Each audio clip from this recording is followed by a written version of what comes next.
अस्सलाम वालेकुम नाज़रीन, असांजे इंटरव्यू सेशन में अॼु असां तव्हांजे लाइ हिकु नई महिमान खे पाण सां गॾु वठी हाज़िर थिया आहियूं। अॼु असां सां गॾु हिकु उस्ताद, हिकु शाइरा ऐं हिकु औरत असां सां गॾु महिमान आहिनि ऐं संदन तारुफ़ जेको आहे सो वधीक त कंदासीं, पर आउं तव्हांखे संदन नालो ॿुधायां थी। डॉक्टर नवीदा कटपर साहिबा, उन्हनि खां सवाल जवाब कंदासीं, संदन करियर जे बारे में ॻाल्हियूं कंदासीं, संदन नंढपण जे बारे में ॻाल्हियूं कंदासीं, संदन शाइरी जे बारे में ॻाल्हियूं कंदासीं ऐं जेके असांजा समाजी मसइला आहिनि, स्पेशली पाण यूनिवर्सिटी में प्रोफेसर आहिनि त यूनिवर्सिटी जी कुझु हालतुनि जे बारे में थोरियूं ॻाल्हियूं कंदासीं। त नवीदा, तव्हां असांखे ॿुधायो, पहिरीं त तव्हां असांजे प्रोग्राम में आया आहियो, तव्हांजी वॾी महिरबानी, तव्हां पंहिंजो क़ीमती वक़्तु कढी असां वटि आयूं आहियो। असांखे ॿुधायो त तव्हां टीचिंग कंदे कंदे या एज़ अ टीचर तव्हां शाइरी ॾांहुं आया या शाइरी कंदे कंदे टीचिंग कई? थैंक यू सो मच अदीज़ाइदा, तव्हांजी तमामु वॾी महिरबानी, तव्हां मूंखे घुरायो आहे ऐं पाण कचहरी करण जो मौक़ो मिलियो।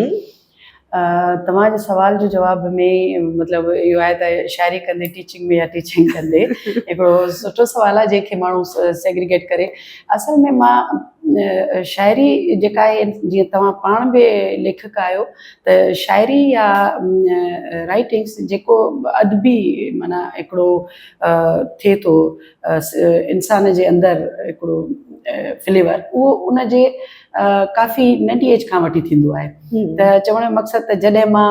यानी कि टीचिंग खां अॻु में जॾहिं मां स्टूडेंट हुयमि, शागिर्द हुयमि, तॾहिं खां इहा शइ माना मुंहिंजे इन में शाइरीअ जी आहे, तख़लीक़ जो इहो अंसुर मौजूदु रहियो आहे। माना ईअं खणी ॾिसूं त नंढी उमिरि खां वठी मां शाइरी कंदी रही हुयमि। तव्हांजे किताब अजनबी जज़ीरो पर, उन में तव्हांजे किताब में उहो पढ़ियो आहे त तव्हां 6 या 7th क्लास खां जेको आहे सो शाइरी शुरू कई आहे। नाज़रीन, तव्हांखे असां ॿुधाईंदा हलूं त डॉक्टर नवीदा असांजी हिकिड़ी ख़ूबसूरत कहाणीकारा एन सहर जी भेण आहिनि ऐं एन सहर तव्हांजी किताब में लिखे थी तव्हांजे नंढपण जे बारे में त जॾहिं आउं स्कूल मां आयसि त मुंहिंजी माउ जे भरिसां हिकिड़ी नंढड़ी ख़ूबसूरत ॿारड़ी जेका आहे सो सुतल हुई। ॾाढो ख़ूबसूरत मंज़र हुन जेको आहे सो बयानु कयो आहे तव्हांजे किताब जे जेको आहे सो लाइ हुन कुझु लिखियो आहे। त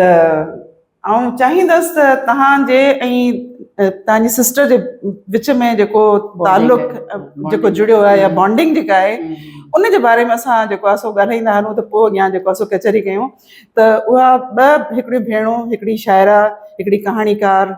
ऐं वरी हिकिड़ी टीचर बि आहे, हिकिड़ी जेका आहे भेण वरी हुनजी शागिर्द बि आहे ऐं ॿिन्ही जो ताल्लुक़ फ्रेंड्स जहिड़ो बि आहे। ॾाढो ख़ूबसूरत ताल्लुक़ आहे तव्हांजो हिन किताब में जेको मूं पढ़ियो। यकीन कयो त मूंखे ॾाढी ख़ुशी थी न, त एतिरियूं मतिलबु क्लोज़ भेणूं ऐं तव्हांजो जेके तव्हांजी सिस्टर तव्हांजे लाइ जेको लिखियो आहे, ईअं पियो लॻे त का माउ पंहिंजी धीउ जे लाइ जीअं लिखंदी आहे न, मतिलबु उन अहसास सां सभु कुझु लिखियलु आहे। त मूंखे त तव्हां पहिरीं उन ताल्लुक़ जे बारे में ॿुधायो त तव्हांजो ऐं तव्हांजी सिस्टर एन जे बारे में थोरो जेको तव्हांजी इहा अट्रैक्शन हिकिड़ी उहा ज़ाहिर तौर ते हिकिड़ी बिल्कुलु छा चइजे त आहे, वैलिड आहे। त तव्हांजो इहो सवाल करणु बिल्कुलु सुठो सवाल आहे। मां इहो चाहींदमि त तव्हांखे मां थोरो इहो ॿुधायां त जीअं तव्हां सुञाणो था एन सहर खे एज़ अ कहाणीकार आहे, त बेसिकली एन सहर न रुॻो कहाणीकार आहे, पर उहा हिकिड़ी मंझिल शाइरा अथव। अच्छा, उन जा शाइरीअ ते 4 किताब अची चुका आहिनि। ज़बरदस्त। त थी सघे थो मूंखे ख़बर न हुजे, पर हाणे हुनजी कहाणी स्ट्रॉन्ग आहे। बिल्कुलु तव्हांजी ॻाल्हि इन में बिल्कुलु सही आहे त तव्हां पाण बि कहाणीकार आहियो, हुनखे तव्हां एज़ अ कहाणीकार, छो त तव्हांजी हमसरी आई थिंक रिसाले में हुनजी हिकिड़ी कहाणी छपजी हुई, त हूअ कहाणीकार आहे, हिकिड़ी माना हिकु ॾाढी सुठी कहाणीकार आहे। उनजो हाणे उन कहाणियुनि जो किताब मजमू आयो आहे त माउ जे नाले सां आयो अथवसि ऐं मूंखे इहो रहिजी वियो त तव्हांखे उहो खणी अची ॾियां। ॿिया बहरहाल असीं एन खे जेको आहे सो अप्रोच करे वठंदा। त उहो एन जो माना एन जो सफ़र जेको अदबी सफ़र आहे, उहो माना हिकु एज़ अ शाइरा, कहाणीकार आहे, इवन नॉवल निगार बि आहे, पर उनजा अञा मंज़र आम ते हिन नॉवल अची कोन सघियो आहे, जेसि ताईं अची वेंदो इनशाला। त हुनजो मूंसां जेको ताल्लुक़ तव्हां पुछो त उहो ईअं रहियो आहे त जीअं तव्हांखे उहो पढ़ण में आयो त उहो जॾहिं स्कूल मां आई त उन ॾिठो त मां माना हिकिड़ी छोकिरी आहे, त उहा मां सिर्फ़ु छोकिरी कोन्हे, ख़ूबसूरत छोकिरी आहे। उहो हुनजी मोहबत बि मतलब शी इज़ राइट कि तव्हां still you are very beautiful ऐं हुन पंहिंजी नंढड़ी भेण खे जॾहिं ॾिठो त उन सां हू उन वक़्त में ई ॻंढिजी वई उन वक़्त में हा उनजी मोहबत ईअं हुनजो जेको नंढपण खां ई वठी जीअं हिकिड़ो सुभाउ हूंदो आहे न उहो ॼण मदरली लव वारो रहियो आहे असां सभिनीनि भाउ भेणनि में हूअ वॾी माना हिकिड़ो माउ पीउ जी असांजी वॾी औलाद में आहे वॾी पहिरीं सिस्टर आहे न त उन में उन खां पोइ जेके असां सिस्टर्स ब्रदर्स आहियूं उन सभिनीनि सिबलिंग्स जे लाइ हुनजो रोल हिकिड़ो ॼण मदर वांगुरु रहियो आहे मुंहिंजी अमीअ सां गॾु गॾु हुनजी हिकिड़ी दोस्तीअ वांगुरु माउ सां गॾु नंढी एज में मुंहिंजी अमीअ खे जेको आहे जी शादी थी वई हुई त ज़ाहिरा मतिलबु ॿार बि थियो त इन शहर हिकिड़ो पहिरियों ॿार ऐं माउ जी हिकिड़ी ॼण दोस्त धीउ ऐं असां सभिनीनि जी ॼण माउ वांगुरु भेण रही आहे त माउ वांगुरु भेण वारो जेको जज़्बो हुनजे अंदरि आयो शायदि इन जे करे त मुंहिंजी अमीअ सां पहिरीं शुरूआति खां हुन ज़िंदगी गुज़ारी ऐं उनखे उन सां गॾु गॾु उन शेयरिंग कई ॿारनि जे माना संभाल जे लाइ या ब्रॉटअप लाइ त पोइ जॾहिं बि हुन जेको बि हुन पढ़ियो जेको बि हुन ज़िंदगीअ में ऑब्ज़र्व कयो या हुनखे तकलीफ़ जेका बि ट्रांसफर थी मुंहिंजी मदर साइड खां त उहा बि हिकु इनहेरेंट कई हुननि जेका हुनजे जीन्स जे हवाले खां आहे अच्छा तव्हांजी मदर बि राइटर हुई हा ईअं खणी सम्झो पर हुनखे इहो अपॉर्चुनिटी न मिली सघी छो त हुनखे अर्ली स्कूलिंग मां कढी करे हुनजी तमामु अर्ली एज में शादी कराई वई हुई उहो हुन सां हिकिड़ो मुंहिंजी अमीअ सां इहो हिकिड़ो सम्झो त मिसहेप थियल हुजे या अलमियो हुजे हुनजी ज़िंदगीअ खे जो रुख ई सॼो मुड़ी वियो ॿिए पासे थी वियो जो हूअ अदरवाइज़ जेको बि फ़नून लतीफ़ा जा आहिनि पासा उन्हनि सभिनीनि में हूअ वॾी हिकिड़ी प्यारी सिंगर रही आहे मुंहिंजी अमी अच्छा हा हुन ॿारपणे खां जवानीअ ताईं जेको बि हुन सिंगिंग कई त इंडियन सॉन्ग्स में हुनजो एॾो त माना माशाल्लाह त सभई माण्हू हुनखे चवंदा त लता जहिड़ो या हुन खां बि वधीक अहिड़ा कमेंट्स हुनखे मिलंदा आवाज़ु आहे तव्हांजो अज़ीम नालो आहे मुंहिंजी अम्मी जो त हुनखे एतिरो जेको आहे सो उहा माना टैलेंट हुनजो हुयो इन पासे खां सिंगिंग खां शाइरी करण खां जे हवाले खां या हुनजी जेका स्कूलिंग में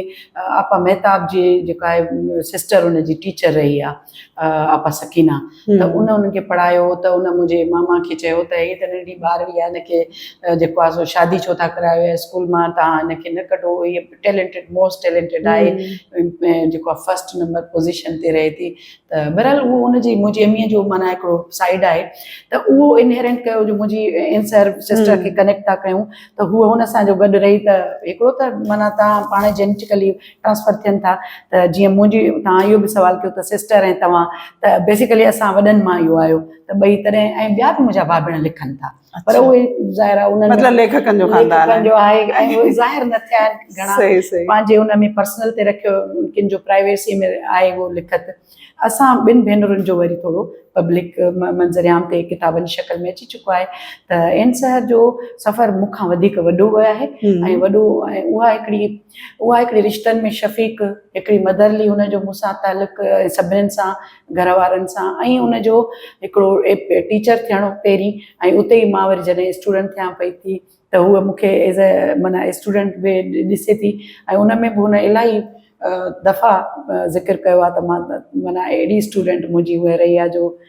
मां शायदि फ़ख्रु कंदी आहियां हिन ॻाल्हि ते हक़ीक़त में कॾहिं कॾहिं भेणूं ॾाढियूं जेलस बि हूंदियूं आहिनि न पर छो जो भेणूं त हूंदियूं आहिनि पर उन्हनि जो पाण में हम उमिरि थियण सां गॾु गॾु कॉम्पिटिशन हूंदो आहे पर हिते तव्हांजी भेण तव्हांजे लाइ उहा शफ़क़त पई रखे जेका अनयूजुअल आहे तंहिं करे असां हिन जो ज़िक्र पिया कयूं इहा यूजुअल हुजे हा त शायदि हिन जो ज़िक्र न कजे हा ठीकु आहे न तव्हां हुनजी लिखणीअ मां इहा बिल्कुलु मूं हुन मां महसूसु कई ऐं असां मुंहिंजे ख़्याल में जेके असांखे ॿुधंदियूं हूंदियूं भेणूं त उन्हनि खे बि पंहिंजनि भेणुनि जे लाइ शफ़क़त मोहबत अहिड़ी मोटिवेशन रखणु खपे अच्छा तव्हां पंहिंजे किताब जे ज़रिए तव्हांजी मूंखे ख़बर पई आहे त तव्हांजी पहिरीं जेका शाइरी उहा त तव्हां लिखी त 8th क्लास में हुई या 7th में हुई पर तव्हांजी जेका एज़ अ पब्लिश जेका थिए थी तव्हां जॾहिं यूनिवर्सिटी में कुझु मैगज़ीन था निकिरनि या फर्स्ट ईयर में तव्हांजो जेको आहे सो पोइ शाया थी आहे नज़म शाया थी आहे त शाइरी लिखण लाइ तव्हां कीअं मोटिवेट थिया तव्हां मतिलबु एन सहर खां मुतासिर हुआ या उन खां पहिरीं तव्हांजो शाइरी ना रुझान वधीक हो ऐं शाइरी पसंदि हुई हा इहो ईअं थियो त जीअं तव्हां ॻाल्हि कई त पहिरीं लिखंदे आयासीं त पोइ वरी जेको यूनिवर्सिटी बैग में मुंहिंजो बाक़ाइदे हिकिड़ो पूरो पेज छपियो हुयो जंहिंमें मुंहिंजो इंट्रोडक्शन थियो हुयो एडिटोरियल एडिटर माना हुन खां पूरो इंटरव्यू वरितो हुयो उहो बि आयो ऐं हिकिड़ो नज़म न काफ़ी मुंहिंजो हिकिड़ो सॼो पेज छपियो हुयो हुन में इलाही नज़म इलाही शयूं आयूं हुयूं त इन ताईं गॾोगॾु जॾहिं इहा हले पई पर मुंहिंजी प्रायोरिटी जेका हूंदी हुई उहा एजुकेशनल जीअं मां जी डिग्रियुनि जे इन तरफ़ हुई त इन करे उनखे घणो छपाई जे तरफ़ शयुनि खे न आंदो हुयो पोइ तव्हांजो इहो सुवालु हो त मुस्तनिद तरीक़े सां जेका मुंहिंजो किताबु जेको शाया थियो आहे त उहो हायर एजुकेशन हासिलु करण खां पोइ मूं शाया करायो अच्छा हा किताबु मुंहिंजो मंज़रिआम ते 2021 खां पहिरीं किताबु अजनबी जज़ीरो पर जेका हुई उहा उन वक़्तु थी हुई इन जी वजह इहा हुई त इहो सॼो गैप मां इन करे रखियो त मां पंहिंजे एकेडमिक जेके साइड आहे उनखे हिकिड़े पासे करणु पिए चाहियो हायर एजुकेशन मीन्स PhD मूं कई आहे मलेशिया मां त जेका PhD मूं कई त उन खां पोइ रिटर्न थी करे जॾहिं वापसि आयमि 18 में मां सिर्फ़ु वापसि जॾहिं थियमि त हीअ किताबु मां उतां खां कंपोज़ करणु शुरू कयो त हीअ 2021 में अची वियो अच्छा नवीदा असांखे थोरो तव्हां ॿुधायो त तव्हांजो मतिलबु वालिद साहब जंहिं तव्हांजी तालीम जे लाइ एॾो बंदोबस्तु कयो छो जो असां वटि आम तौर ते पंहिंजे नियाणियुनि खे पढ़ाइण जो अञा बि एतिरो घणो रुझान मतिलबु जेतिरो हुजणु खपे शहरी ज़िंदगी में त वरी बि मौजूदु आहे पर अञा असांजा जेके नंढा शहर आहिनि नंढा ॻोठ आहिनि उते अञा बि नियाणियुनि खे इहो आहे त बसि नंढे उमिरि में उन्हनि जूं शादियूं कराए छॾिजनि त तव्हांजे फादर तव्हांखे तव्हांजी भेण खे तालीम ॾियारी तव्हांखे जेको आहे सो हायर स्टडीज़ जे लाइ तव्हांखे ॿाहिरि बि तव्हांजो मौक़ो मिलियो उन मां तव्हां फ़ाइदो वरितो त इन जे बारे में थोरो ॿुधायो त तव्हांजे फैमिली जो छा कंट्रीब्यूशन आहे ऐं तव्हांखे इहे मौक़ा कीअं मिलिया बेसिकली मुंहिंजो बाबा जेको हुयो बहितरीनु इंसानु हुयो मुंहिंजो बाबा जी मां जेतिरी तारीफ़ कयां ओतिरी घटि थींदी त हू माना जेको पंहिंजी औलाद जे लाइ हुनजो जेको कंसर्न हो उहो तमामु माना घणो हुयो जेको असांजे लाइ माना हर मुमकिन कोशिशि करे उहे ज़रिया उन जे ज़रिए हुन असांखे पंहिंजो माना रिसोर्सिस जे थ्रू प्रोवाइड कयो त जीअं मुंहिंजो औलाद जेको आहे पढ़ी सघे ऐं पंहिंजो मुंहिंजे बाबा सां गॾु वरी मुंहिंजी अमीअ जो उन खां बि वधीक हुयो जेको आहे सो इहो रुझान त मुंहिंजी औलाद खे मां माना हायर एजुकेशन ताईं पढ़ाईंदसि त पोइ इन्हनि ॿिन्हिनि मिली करे मतिलबु बाबा जी जेका ॻाल्हि कयूं त उहो इलाही एॾो माना ख़ुशि हूंदो मूंखे डॉक्टर कर ॾिसणु पियो चाहे MBBS डॉक्टर त हुनजी इहा हमेशह कोशिशि रही त नवीदा खे मां डॉक्टर ॾिसां पर पोइ छा थियो त असांजा स्कूल सिस्टम में थोरा मसइला हुया जंहिंजे करे पोइ मुंहिंजो उहो पासो जेको आहे रहिजी वियो त मुंहिंजे बाबा चयो त बाबा जेकॾहिं असां वटि त थोरा करप्शन जा मामलात रिश्वतुनि जा मामलात रहिया आहिनि पाकिस्तान जी एजुकेशन में बि रहिया आहिनि त रिश्वतुनि ते त बाबा बिलीव न रखंदा हुया त रिश्वतूं ॾेई करे असां इहे कमु कयूं पर उते मजबूरी इहा हुई त जेको बाबा इहो करे थो भले उहो भले मेरिट ते बि हुजे पर उन खां वठिणो आहे मुंहिंजो बाबा हेसि ताईं इन हद ताईं बि अची वियो त जेकॾहिं ही मेरिट वारे ॿार खे बि रिश्वतुनि सां जेको आहे एडमिशन थी मिले या मार्कुनि जो मामिलो आहे त हू चए पियो त मां घर बि खपायां भला मां पंहिंजी माना धीउ जी ख़्वाहिश पूरी कयां इन हद ताईं मां हिकिड़ो मिसाल तव्हांखे ॾिनो त असांजो माना इहा मुआशिरो ईअं न हुजे हा अगरि माना केतिरियूं डॉक्टर्स जेके आहिनि थियण खां रहिजी वियूं ऐं मुंहिंजे बाबा जो जज़्बो हुन में मुंहिंजी एजुकेशन जे लाइ सभिनीनि ॿारनि जे लाइ ऐं मुंहिंजे लाइ इहो हिकिड़ो मिसाल तव्हांखे मां तॾहिं ॾिनो तव्हां हेॾो सुवाल जॾहिं जेको कयो हुनजे रेफरेंस में त हुनजी इहा बि ख़्वाहिश हुई त भला असां पंहिंजे भला घर बि खपाए हिननि खे ॾियूं अगरि अहिड़े क़िस्म पेरेंट्स जी जेका कुर्बानी जो जेको आहे हिकिड़ी हद आहे जिते उहे सोचे सघनि था अहिड़ा पेरेंट्स तमामु घटि हूंदा आहिनि जेके पंहिंजे नियाणियुनि जी पढ़ाई जे लाइ पुटनि जे लाइ त सभु को कुर्बानी ॾिए थो पर नियाणियुनि जे लाइ एतिरी कुर्बानी को ॾिए त इहो वाकई वज़ीम पेरेंट आहे अच्छा तव्हां पोइ डॉक्टर कोन थिया हलो उहा अलॻि हिकिड़ी कहाणी आहे पर तव्हां पोइ वरी बिज़नेस एडमिनिस्ट्रेशन में जेको आहे सो हलिया था वञो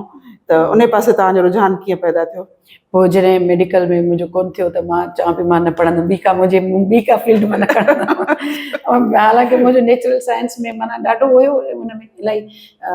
दिलचस्पी हुई ऐं फिलॉसफी साइकोलॉजी लिटरेचर इन में बि मुंहिंजो हिकिड़ो इलाही मुंहिंजो माइंड जेको शुरू खां वठी जीअं लिखत वारे में राइटिंग में ऐं नसर बि मां माना लिखियो आहे नंढी एज में अॻियां हली थी सघे उहो अचे त मां इन्हनि सभिनीनि शयुनि खां माना मां चवंदी हुयमि त जेकॾहिं मां डॉक्टर थियां थी MBBS त मुंहिंजे लाइ सही आहे, अदरवाइज़ ॿियो कुझु फील्ड मां न खणंदमि। पोइ वरी मुंहिंजे बाबा जन ऐं मुंहिंजे ब्रदर सिस्टर सम्झायो त ठीकु आहे, हिकिड़ी शइ खे लेट गो करे छॾिजे, हाणे तव्हां एॾो जेको आहे माना ज़िंदगी खे रवां रखिजे, मूव ऑन कयो। मूव ऑन पोइ मूंखे हुननि चयो त पोइ स्कोप जेको हुयो न सिंधी यूनिवर्सिटीअ जे अंदरि बिज़नेस एडमिनिस्ट्रेशन जो ॾाढो स्कोप सुठो हुयो। ऐं MBA तव्हां ॾिसो था त MBA असां वटि इंटरनेशनल हिकिड़ी डिग्री आहे जंहिंमें हर मुल्क में इहो मतलब इहा हिकिड़ी अहिड़ी डिमांड आहे त हर जाइ ते हिनखे कंज़्यूम करे सघिजे थो। बिल्कुलु कंज़्यूम करे सघिजे थो। त पोइ मूं वरी इनखे, हालांकि इहो मुंहिंजे मिज़ाज ते उन वक़्तु बिल्कुलु सूट न पई करे, मां हिन पासे जी थी सघां पई त लिटरेचर में वञा, पर पोइ बहरहाल मां इहो ॾिठो त हिन जो हिकिड़ी डिमांड आहे, स्कोप आहे, हिकिड़ी हिन जी इंटरनेशनल हिकिड़ो एक्सपोजर आहे। मां पोइ हिन में BBA में एडमिशन वरिती, हुन में ॾिनीसीं टेस्ट, त उन टेस्ट में मुंहिंजूं हाईएस्ट मार्क्स अची वियूं, फर्स्ट चॉइस ते मूं इहा रखी हुई, त मुंहिंजी सिलेक्शन थी वई हुई BBA में। अच्छा, हाणे तव्हां ॿुधायो त हिकिड़ी जेका शाइरा आहे उहा जेॾी महिल बिज़नेस एडमिनिस्ट्रेशन थी करे, त पोइ उन जी शाइरी ऐं बिज़नेस एडमिनिस्ट्रेशन पाण में कीअं मिक्सअप थियनि था? छा तव्हांजी शाइरी में किथे बिज़नेस एडमिनिस्ट्रेशन वारो जेको कॉन्सेप्ट आहे उनखे तव्हां किथे यूटिलाइज़ कयो आहे, या बिज़नेस एडमिनिस्ट्रेशन में टीच कंदे शाइरी कॾहिं यूटिलाइज़ कयो आहे? जी जी जी, ईअं कयूं त मतिलबु ही इलाही डिफरेंट फील्ड्स आहिनि। ही एहसासनि जी दुनिया आहे ऐं हूअ तव्हां ख़बर आहे त नंबर दुनिया, अखरनि जी दुनिया आहे, या एतिरी जो मुआशियात जी दुनिया हवाले खां आहे। त हुन शइ खे बि मां इलाही काफ़ी एडॉप्ट माना कयो इन हिसाब सां। हिकिड़ो मुंहिंजो अधूरा ख्वाब में किताब में हिकिड़ो मुंहिंजो नज़म आहे जंहिंजो नालो आहे हिसाब। अच्छा, उनजी जेको वराणी आहे त हिसाब करे मोकिल, हिसाब करे, त अक्सर माण्हू चवंदा आहिनि त तव्हां हिसाबनि वारी दुनिया में विया, तॾहिं करे नज़म में उहो अची वियो। त जॾहिं मूंखे अगरि मिली वियो टाइम त तव्हांखे उहो नज़म ज़रूरु असां उनखे खोले पढ़ंदासीं, तव्हांखे पढ़ाईंदासीं। 4620 ॾींहंनि ऐं रातिनि जो हिसाब करे मोकिल, हिकु हिकु पल जे यादुनि जो हिसाब करे मोकिल। ज़बरदस्त। 12 सालनि में जो तोसां गुज़ारियमि ऐं विछड़ियमि, उन्हनि समूरनि एहसासनि जो हिसाब करे मोकिल। तोले इंतज़ार जा दरवाज़ा बंदि थी विया, तूं हाणे दिलि ऐं रूह जो हिसाब करे मोकिल। ज़बरदस्त, थैंक यू। पंहिंजी लापरवाहीअ मां मुंहिंजी लापरवाही कढी, बाक़ी पंहिंजी बेरुखीअ जो हिसाब करे मोकिल। ज़बरदस्त। तुंहिंजी ज़ात लाइ समूरा ध्यान धरिया जे, उन्हनि मासूम ख़्यालनि जो हिसाब करे मोकिल। मुंहिंजे हर हिकु जज़्बे खे जो सदमो रसियो, मुंहिंजे हर हिकु जज़्बे खे जो सदमो रसियो, उन्हनि ॾिनल दर्दनि जो हिसाब करे मोकिल। तो में गुम थी दुनिया जे कमनि खां फरार थी वयसि, तो में गुम थी दुनिया जे कमनि खां फरार थी वयसि, मुंहिंजे ज़ात जे नुक़साननि जो हिसाब करे मोकिल। शहीद हसरतुनि जो हिसाब करे मोकिल। ऐं जीव झुरंदो रहियो ज़ुबान ख़ामोश रही, जीव झुरंदो रहियो ज़ुबान ख़ामोश रही, तिन ख़ामोश सदाउनि जो हिसाब करे मोकिल। ऊंदा आहिनि खाउनि जा गुख अंधेरनि राहुनि जा, जेकी ॾिठा तिन ख्वाबनि जो हिसाब करे मोकिल। गैरनि जे साथ में सदा रह भले, गैरनि जे साथ में सदा रह भले, दिलि जे जलण जो हिसाब करे मोकिल। ऐं सीने सठा जे तीर वसिया तोॾां, सीने सठा जे तीर वसिया तोॾां, छातीअ ते थियल ज़ख़्मनि जो हिसाब करे मोकिल। ऐं पंहिंजनि खे करे पराओ तोखे, पंहिंजनि खे करे पराओ तोखे कयो पंहिंजो, पंहिंजनि खे करे पराओ तोखे कयो पंहिंजो, तूं गैर थिए त पंहिंजनि जो हिसाब करे मोकिल। मुंहिंजो अचणु नामुमकिन सम्झी पोइ, मुंहिंजो अचणु नामुमकिन सम्झी पोइ, पंहिंजे न मिलण जो हिसाब करे मोकिल। तुंहिंजे पीड़ाउनि खे पसीजे ॻाढ़िया, उन्हनि ॻोढ़नि जो हिसाब करे मोकिल। ख़ूबसूरत हिसाब किताब आहे। अच्छा, हाणे तव्हां ॿुधायो त तव्हां PhD करण जे लाइ जेको आहे सो कॾहिं सोचो, छो सोचो, ऐं छा छोकिरियुनि खे एडवांस एजुकेशन हासिल करण जे लाइ अॻिते कदम वधाइण जी ज़रूरत आहे हिन दौर में? बिल्कुलु बहितरीनु सुवालु आहे तव्हांजो। असल में एजुकेशन जेका हायर एजुकेशन आहे, मां ॾाढी नंढपण खां ई एम्बिशियस हुयसि। जीअं तव्हांखे ॿुधायो त मेडिकल डॉक्टर थियण में मां क्रेज़ी हुयसि। तंहिं वक़्तु मुंहिंजो बहरहाल जुनून हुयो हुन में, पर सुठो न आहे त जुनून कंहिं शइ में हुजे। हिन स्टेज ते असां अची इहो सोचूं था त एॾो एक्सट्रीमिस्ट थियण में न खपे। एज सां गॾु थी वेंदो आहे, उहो एज सां थींदो आहे, उहो नंढी एज हूंदी आहे। इलाही ॿार असांजे उन टाइमनि में सुसाइड कंदा हुया, जॾहिं हुननि खां इहा शइ न थींदी हुई। त मां सुसाइड न कई, हालांकि एतिरो ई मुंहिंजो हुयो पोइ हुन खां पोइ मूं इन शइ खे अंडरस्टैंड कयो। मुंहिंजे घर वारनि एजुकेटेड मुंहिंजा घर वारा हुया, त उन्हनि मूंखे सम्झायो त मां इन शइ मां जल्दी निकिरी बि आयमि ऐं मां एडॉप्ट कयो बिज़नेस जे शोबे खे। ऐं तव्हां ॾिठो त उनखे मां एतिरो एडॉप्ट कयो जो उन में मां हाणे तव्हांजे सवाल हाणे तव्हां एक्सेल पिया कयो। हा, एक्सेल पे कयां। तव्हांजे सवाल जो हिन में जवाबु आहे, हाणे मां BBA कई, पर MBA कई, उन खां पोइ वरी MPhil कई। MPhil बि इन ई में कई, बिज़नेस फाइनेंस में, Iqra university Karachi defence main campus मां। उतां MPhil करण खां पोइ बि मां ज़ाहिर आहे मुंहिंजी काफ़ी थर्स्ट जेका आहे उहा ख़तमु कोन पई थिए। पोइ वरी पाण मां तेसि ताईं हिते यूनिवर्सिटी ऑफ सिंध में थी चुकी हुयमि, लेक्चरर थी वई हुयासीं असां। ऐं माना पोइ वरी MPhil करण खां पोइ असिस्टेंट प्रोफेसर थी वियासीं। उन खां पोइ फैकल्टी डेवलपमेंट प्रोग्राम HEC जे तरफ़ां यूनिवर्सिटीज़ खे कुझु फंड्स मिलिया हुया for the scholarship of the teachers. So in this context I means cleared my GRE in good number, then you went for PhD. I won the scholarship and then I went for PhD. अच्छा, ये scholarship तव्हां घणनि सालनि जे लाइ Malaysia में विया? 4 years. 4 years. अच्छा, Malaysia जो जेको तालीमी निज़ाम आहे ऐं असां वरी जेकॾहिं उनजी कंपैरिजन कयूं पंहिंजे तालीमी निज़ाम सां, स्पेशली यूनिवर्सिटी लेवल ते, त उन में तव्हांखे कहिड़ो बुनियादी फ़र्क़ु नज़र आयो? फ़र्क़ु तमामु वॾो मूंखे इहो नज़र आयो त कुझु शयूं कॉमन हूंदियूं आहिनि भले यूनिवर्सिटीज़ जे इदारनि जे अंदरि, मुल्कनि सां, सभिनी मुल्कनि में, वर्ल्ड वाइड दुनिया में अगरि ॾिसूं, पर कुझु शयूं कॉमन हूंदियूं आहिनि मुख़्तलिफ़, माना उहे पर कुझु न कुझु क्राइटेरियाज़ जेके आहिनि डिफरेंट हूंदा आहिनि, कुझु पॉज़िटिविटीज़ नेगेटिव्स जूं कॉमन, पर कुझु एॾा वॾा डिफरेंसिस हूंदा आहिनि जेके तव्हांजे नेशन खे डेंट हणी छॾींदा आहिनि। ऐं एजुकेशन जे इदारनि में जेकॾहिं उहे हुजनि न त तव्हांजी क़ौम जो उहो माना हाल ख़राबु करे छॾींदा आहिनि। छो त असांजी माना मां इहो सम्झां थी त मुस्तक़बिल जेको असांजी माना कंहिं बि क़ौम जो मुस्तक़बिल हूंदो आहे उहो एजुकेशन सां आहे। बिल्कुलु, को शक न आहे। असां वटि एजुकेशन शौर न आहे त क़द्र ई कान्हनि, वैल्यूज़ ई कान्हनि, एथिक्स ई कान्हनि, नॉर्म्स कान्हनि, त तव्हांजो न रुगो एजुकेशन जो इहो पासो सिखिया वारो, प्रोफेशनली या जॉब मुआशियात वारो, पर तव्हांजा समाजी क़द्र जेके बिल्ड थियनि था उहे एजुकेशन सां थियनि था। अगरि तव्हां ॾिसो त हज़ारे जेके ॿार अचनि था आहिनि त यूनिवर्सिटी ताईं हज़ार, पर ॿी एजुकेशन में हेठि ॾिसूं त वधीक एजुकेशन आहे, पर असांजे पाकिस्तान में इलाही घटि आहे रेशो। इहो त दुनिया में तव्हां ॾिसो था त असां उन मां पोइ थिया आहियूं एजुकेशन में। हाणे जेके एजुकेशन में बि आहिनि उन्हनि जा कीअं आहिनि, इहो त हिकिड़ो वॾो वसी मौज़ू आहे ॿियनि इदारनि जे बारे में ॻाल्हायूं, पर जेकॾहिं असां पर्टिकुलर यूनिवर्सिटियुनि ते था कयूं अगरि, इहो वरी कंहिं ॿिए दफ़े कंदासीं त स्कूलनि जी छा हालत आहे। हा, पर हींअर असां जेकॾहिं असां रिस्ट्रिक्ट रहूं त तव्हांखे उतां जी यूनिवर्सिटी में हिते में फ़र्क़ु में त असां इन ते अगरि ॻाल्हायूं त मां इहो चवां थी त माना असां UAE में हुयासीं, यूनिवर्सिटी ऑफ मलाया में, त उते जी जेका एजुकेशन जो इदारनि में जेका स्मूथनेस हुई न, ऐं उन में जेका फेवरेटिज़म वारो एलिमेंट मूं न ॾिठो इन सां हद ताईं। मां उन में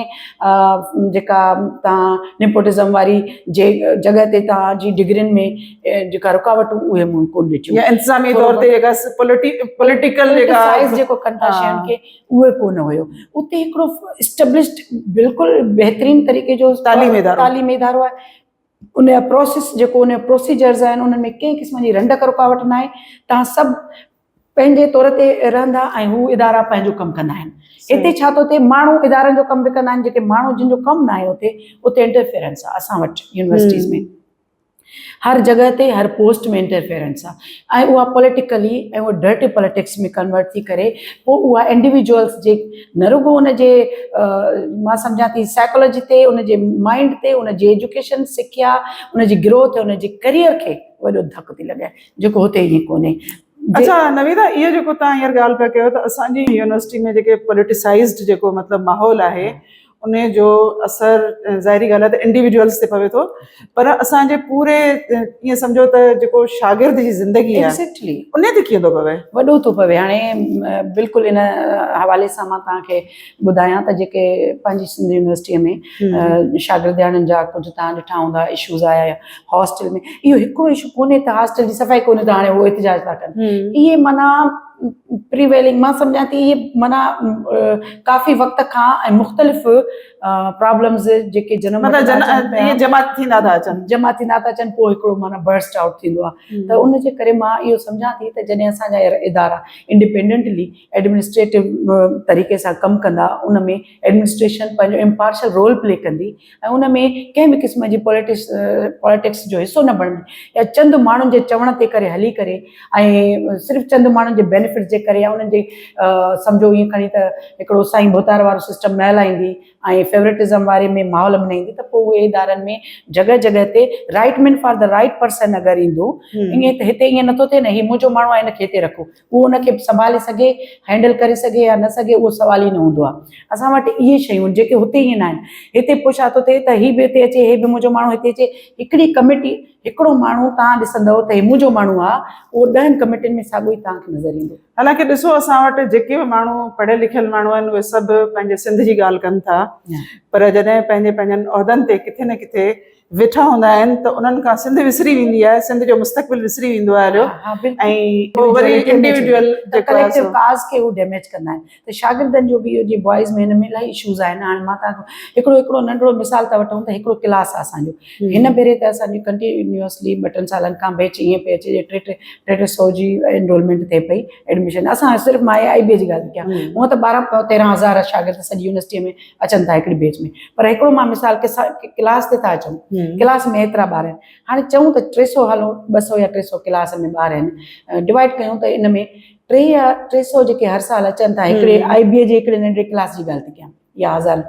या उन 300 उहे शागिर्द न आहिनि उहे 300 फैमिलीज़ आहिनि 300 ज़िंदगियूं आहिनि उहे 300 ज़िंदगियूं आहिनि 300 घर आहिनि 300 घर मुआशरे में आहिनि या 13,000 अगरि सॼी यूनिवर्सिटी में आया अगरि उनखे असां उन तरह सां तालीम ॾींदासीं त उहो समाज खे वारी ॻाल्हि तश्कील कंदो ऐं उन तरह सां कंदो जंहिंमें इहे सभु बुरायूं ख़तमु थी सघनि थियूं इन्हनि सभिनीनि बुरायुनि खे ख़तमु करण जे लाइ एजुकेशन इंतिहाई ज़रूरी आहे त उनजी इख़्लाक़ियात खे संवारे उन्हनि खे काउंसलिंग जा लेक्चर ॾे उन्हनि लाइ बाक़ाइदे सिविक सेंस पैदा करण लाइ हिकिड़ो तव्हांखे ख़बर हूंदी तव्हांजे टाइम में मुंहिंजी वॾी आहिनि सर सिस्टर जे हिननि जे टाइम में इख़्लाक़ियात जा सब्जेक्ट हूंदा हुया भई तव्हां उहे असां वटि जेकॾहिं सब्जेक्ट इंट्रोड्यूस करायो पहिरीं जेकॾहिं उहे न बि त पोइ तव्हां जीअं सुसाइड जा वाक़ियात था थियनि इन्हनि जे करे था थियनि त काउंसलिंग न आहे अगरि जेकॾहिं उहे न आहिनि त लेक्चर कंडक्ट करायो शोर ॾियण जे लाइ तव्हां उन्हनि खे बाक़ाइदे ट्रेनिंग ॾियो ॿारनि खे अच्छा जेका हॉस्टल में जेके छोकिरियुनि जा वाक़िया थियनि था जेके ऐं सुञा थी त तव्हां हिकिड़ो त छोकिरी सुसाइड जो वाक़ियो हा ऐं उन खां अलावा हींअर बि जेके आहिनि से हॉस्टल जे छोकिरियूं आहिनि उन्हनि जा इशूज़ थिया हुआ त इन्हनि जे पुठियां छा मतिलबु का थॉट हूंदी आहे या रियल इशूज़ हूंदा आहिनि या का हिकिड़ी का अहिड़ी माफ़िया आहे जेका उन्हनि खे एतिरो मतिलबु प्रोवोक थी करे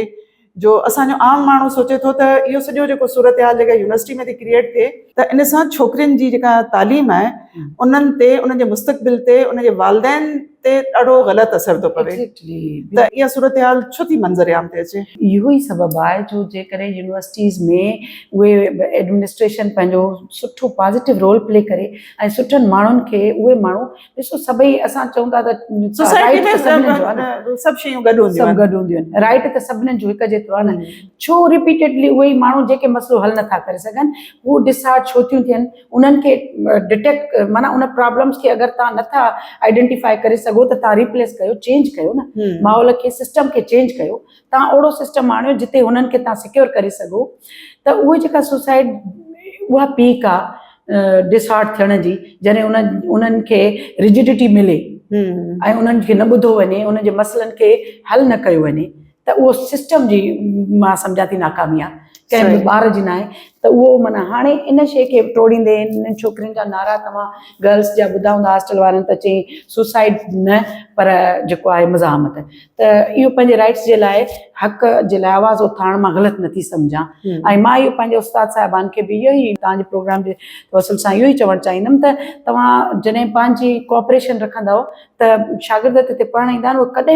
कॾहिं बि बदअख़लाक़ी तरफ़ न वेंदा उन्हनि खे सिखिया जी ज़रूरत आहे उहो असां उस्तादनि जो फ़र्ज़ु आहे त उहा मां तव्हांखे जीअं अमेरिकन जो जेको 16th प्रेसिडेंट हुयो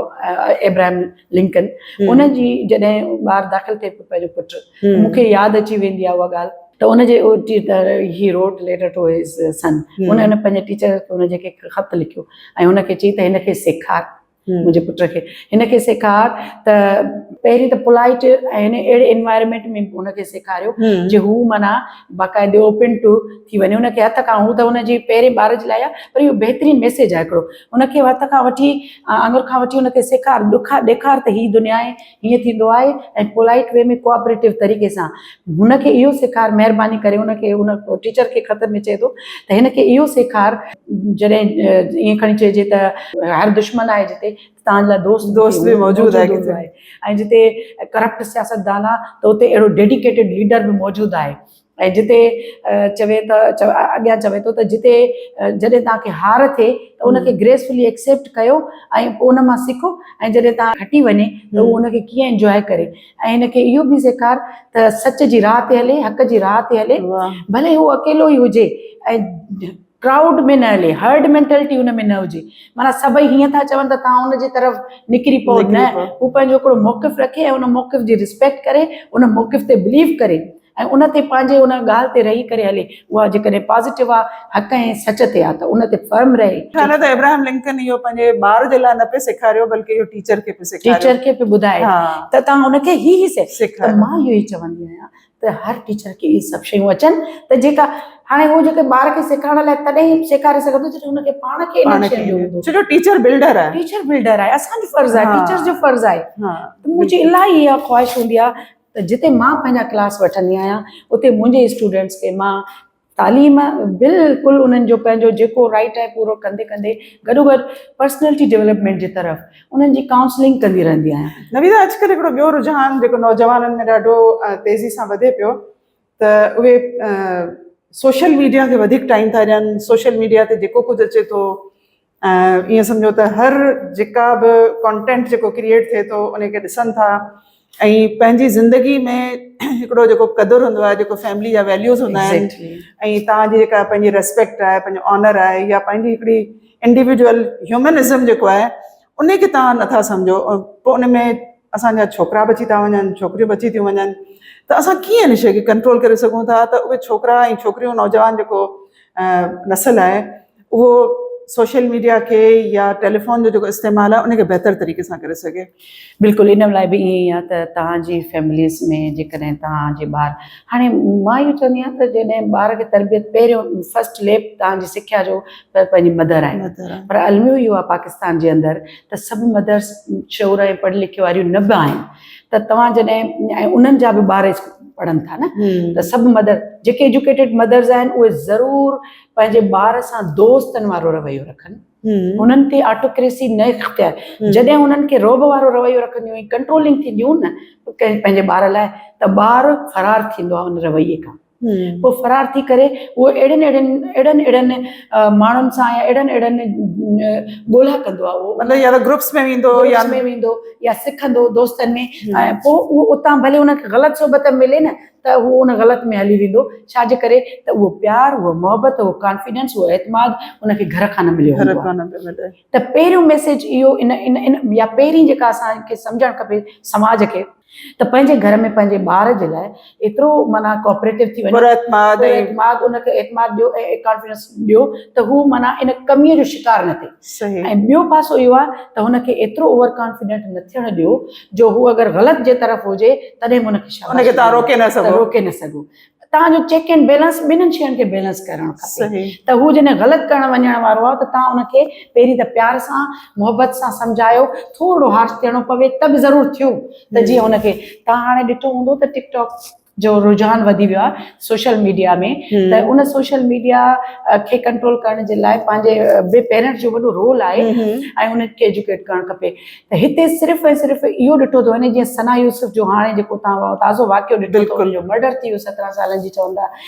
एज आहे हुनजी, ऐं हुनजो 22 सालनि जो जेको, ऐं सुञा थी त उन केस में तव्हांखे उनजे पेरेंट्स जो चेक नज़र न आयो त उहो टिकटॉक में कंटेंट कहिड़ो था ॾियो, तव्हां अचो था इन ॻाल्हि ते त तव्हां आहियो या असां आहियूं, मीडिया ते कयूं बिल्कुलु पर कंटेंट असांजो एजुकेशन फैलाइण वारो आहे बिल्कुलु हिकिड़ो कंटेंट ॿारनि खे तव्हां टीनेजर गर्ल्स खे चओ था त डांसिंग वारो स्टेप्स खणनि या उहे